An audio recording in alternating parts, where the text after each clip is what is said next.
AITA for I constantly refuse to share the bill and pay only for myself. Alright, here goes. I've been in the same friend group for more than half my life. We all met back in secondary school, and somehow, despite all the twists and turns, we've stuck together. We're a tight-knit group, and even now in our early 30s, we still make time to catch up. Birthdays, holidays, random dinners just because it's always a blast. We've grown up together, gone through everything from teenage breakups to our first jobs, and honestly, these people feel more like family than friends. We're comfortable with each other, we've seen it all, the good, the bad, and the deeply embarrassing. Now, one thing about me that everyone in my group knows is that I don't drink, never have, and it's just not my thing. Plus, I have some food restrictions, so I tend to keep things simple and stick to my own meal without diving into the sharing plates experience that everyone else loves. The rest of them, they're all about sharing. It's like a ritual for them to order 3 times what they can eat, try everything, and then swap plates like it's some culinary speed dating event. Years ago, one of my friends suggested I just have a separate bill, and honestly, it was a perfect solution. My meals are always simple and way cheaper, so I don't feel like I'm being overcharged for things I didn't touch. The rest of the group splits the remainder, which includes the drinks and the endless tapas-style plates they order. And, crucially, everyone seemed fine with it. It wasn't even a thing anymore, it's just how we do dinner. But last week, something happened that's left me questioning everything. A friend of mine, let's call her Sarah, recently started dating this guy named Aaron. She's mentioned him here and there, and from what I'd heard, he seemed okay. A bit outspoken, maybe, but I figured he was just confident. Sarah's had her fair share of questionable guys in the past, so I figured she knew what she was doing. This past weekend, she brought Aaron along to one of our dinners for the first time.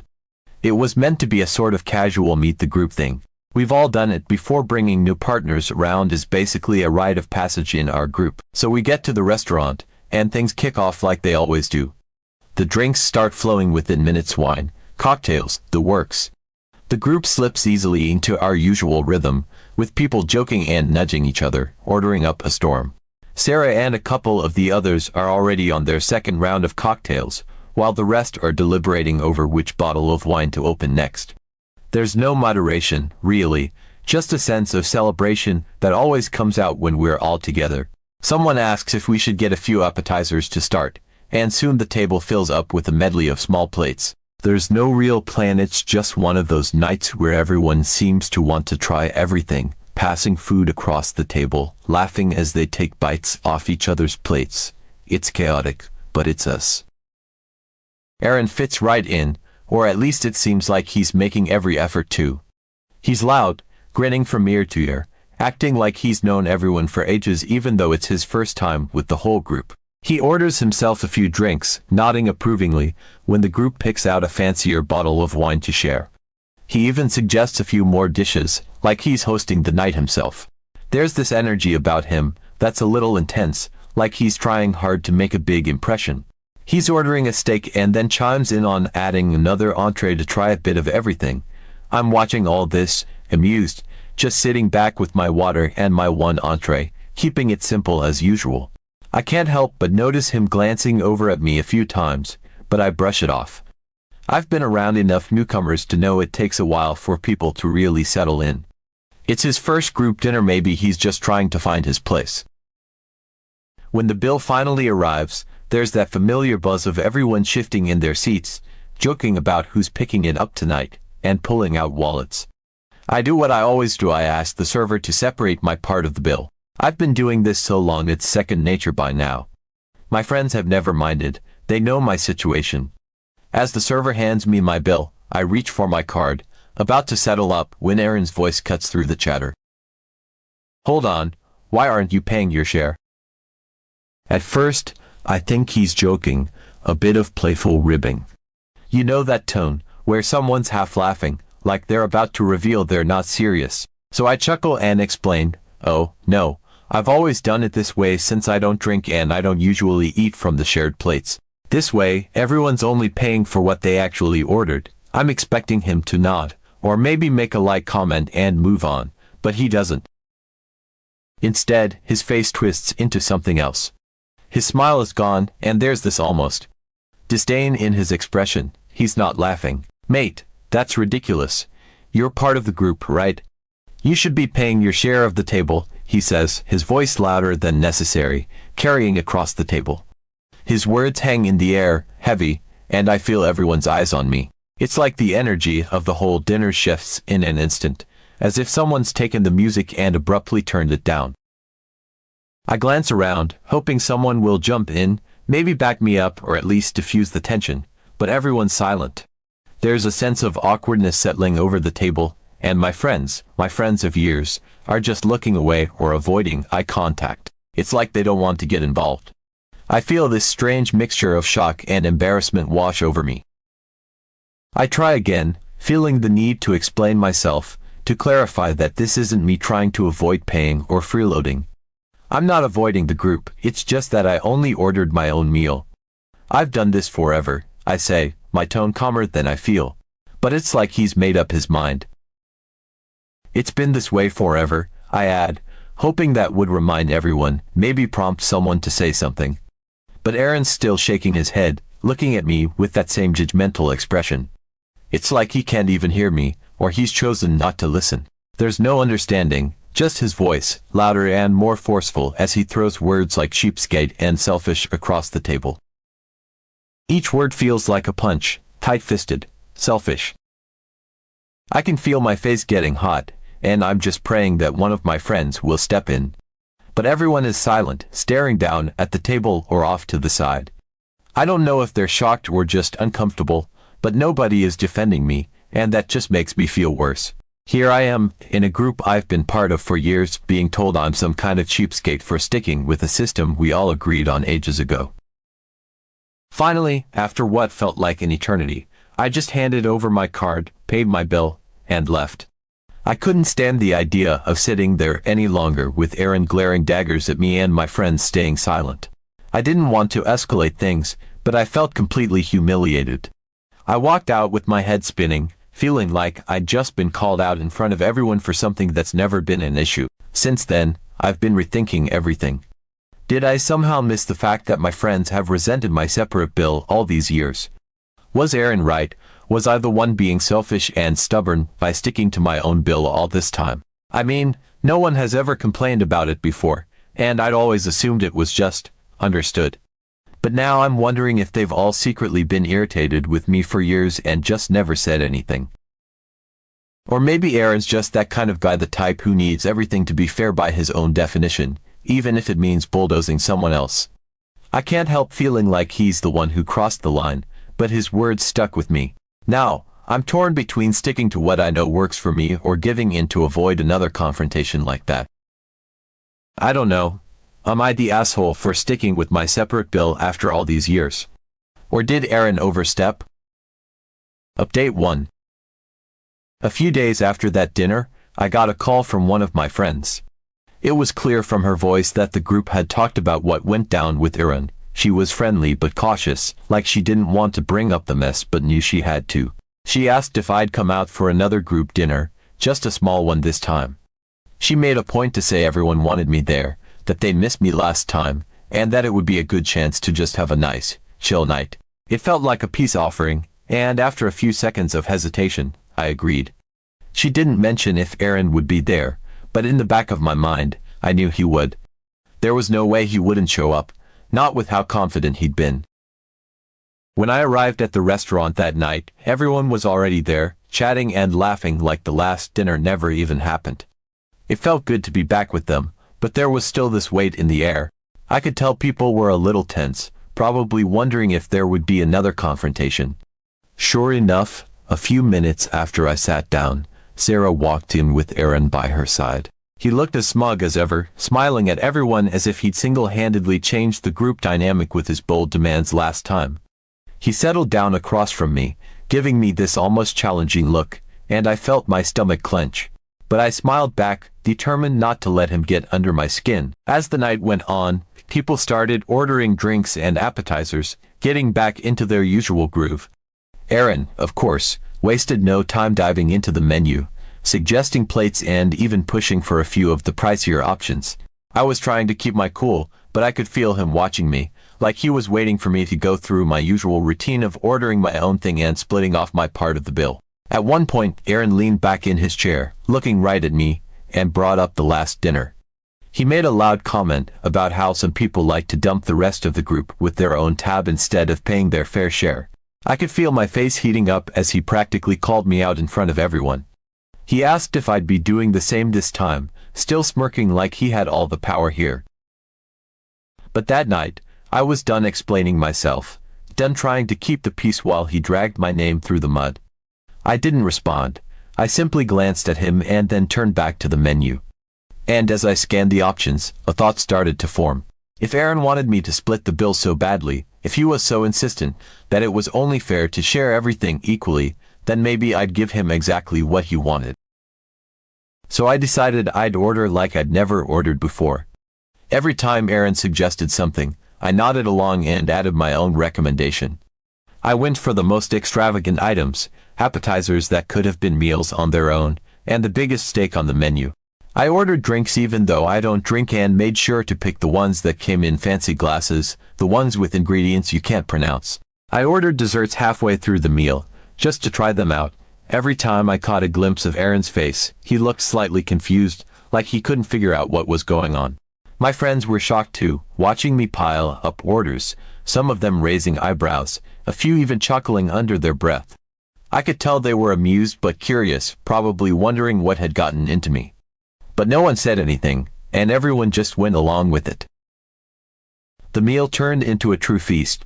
There were so many plates on the table that we were passing dishes around, sampling bits of everything while the drinks kept flowing. People were laughing and getting louder, the tension finally melting away.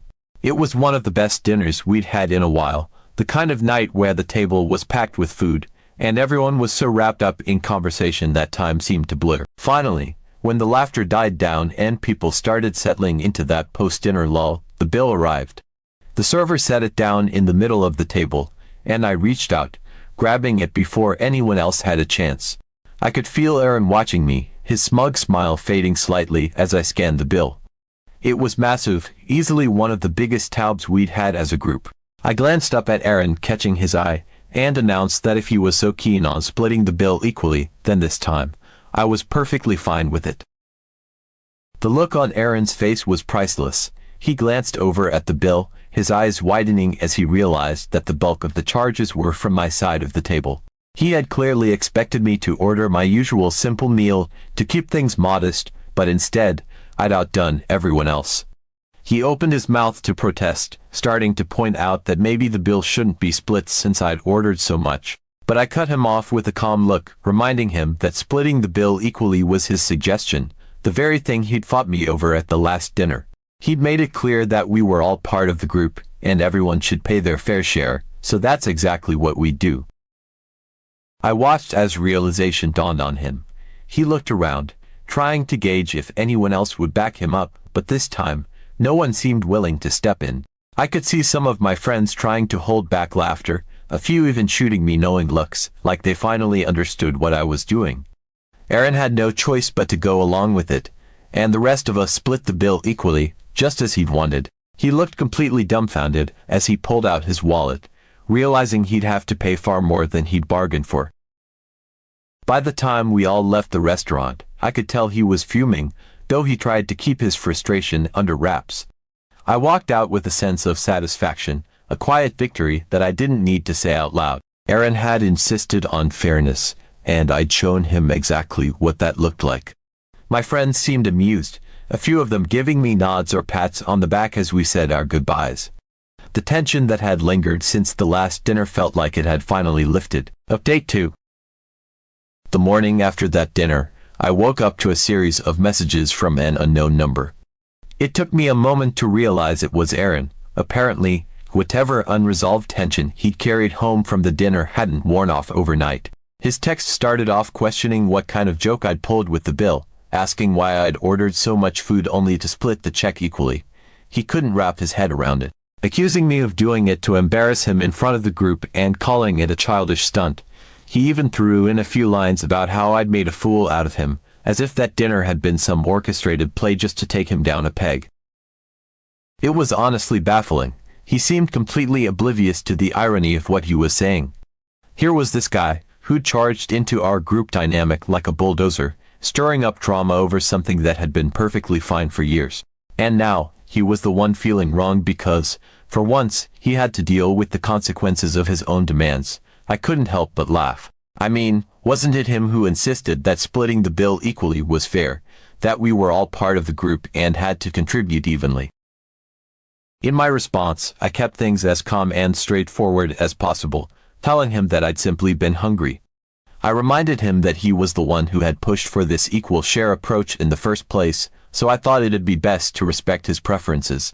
If he wanted fairness, I figured he'd appreciate everyone paying the same amount, regardless of what they ordered. That seemed to be the logic he'd followed, right? Aaron, however, didn't seem interested in any of that. He was adamant that I'd somehow gone out of my way to make him look bad, that I'd sabotaged him in front of the group by ordering more than I usually would. According to him, it was my fault he ended up paying more than he'd planned, and he even went so far as to imply I owed him an apology. The thing was, I didn't feel even remotely bad about what had happened. For years, I'd quietly paid my own way at these dinners without complaint, always opting for the most affordable option, sticking to what worked for my budget and my dietary needs. And none of my friends ever questioned it. They were more than fine with me paying separately. In fact, it had been a suggestion from one of them ages ago. But Aaron had decided to make it a whole ordeal. He'd gone out of his way to single me out, pushing the whole group to buy into his idea of what was fair. And now, after getting exactly what he demanded, he was bitter because it hadn't played out in his favor. But the real kicker was that Aaron didn't just stop there. After our exchange, I shrugged it off, thinking he'd vented his frustrations and that would be the end of it. But later in the day, I found out from a friend that Aaron had messaged her too, complaining about what happened. Apparently, he'd been going around to a few people in the group, expressing his discontent and even suggesting that I wasn't a good fit for these dinners if I was going to keep stirring up drama. It was absurd. This guy, who'd only joined us a couple of times, was now campaigning to get me excluded from my own friend group.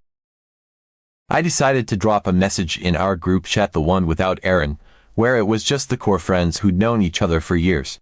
I laid it all out, explaining how Aaron had been texting me nonstop, accusing me of setting him up at the dinner, and how he couldn't let go of this idea that I'd somehow played him. I mentioned how he'd been pushing me to take responsibility for ordering more food than usual, as if it were some kind of offense against him personally. It didn't take long for my friends to respond, and their reactions were a mix of amusement and disbelief.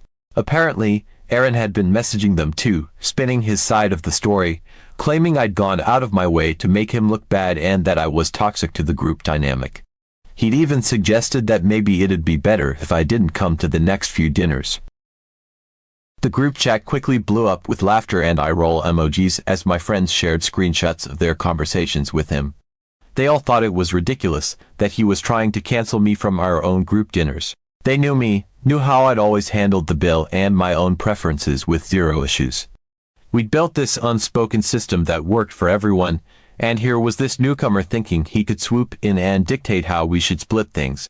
My friends were cracking jokes, saying they should have charged him a newbie tax for even thinking he could take on the role of dinner dictator.